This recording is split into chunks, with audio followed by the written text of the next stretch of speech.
basketball musician preferred by Medusa.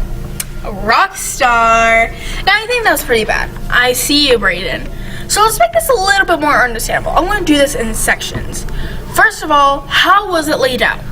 So houses and markets and like bathhouses and things like that were behind a strong protected wall.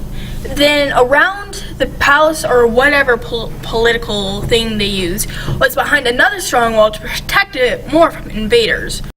Now the docks and farms were outside the wall, which I think wasn't a very good strategy, because if armies from another city like Athens were to come in and try to attack Sparta, all their food and things like that would be trampled and wouldn't be such a good idea. But they were very strong in military and things like that, while Athens were more on music, mathematics, and trading. Athens also focused on medicine and philosophers. One of the main philosophers were Plato and Socrates. Now I'm going to talk about their social status. At the very bottom were their slaves, right?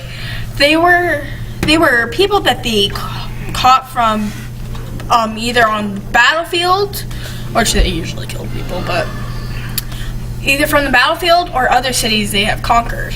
Next are the women. But the women didn't get treated as bad as in Athens. Women were actually very valued in their social status. Unless, they were more valued to be, they're more valued when they're married, right? Because they want their lineage to continue. So when they had children, they were more valued in the social status. But how they tested the children to see if they're strong enough to even join the army is that they'd bathe the little babies in wine and leave them on side of the mountain, and when they come back to see if they're alive or not. If they're alive, then they're fine. If they're not, then it's kind of sad for the family, you know? But next is the men, which is kind of, in most countries and cities back then, men were most valued. So when men turned 7, or kids, boys, turned 7, they were taken from the families and headed to the barracks to learn fighting. Their duty was, in Sparta, to be in the military force until they're 60. When they're 60, they can leave. But in other cases, women were also very educated. But they also could serve into the military, but they weren't as top as other people, as men, right? Next day. But how does this compare to our cities today?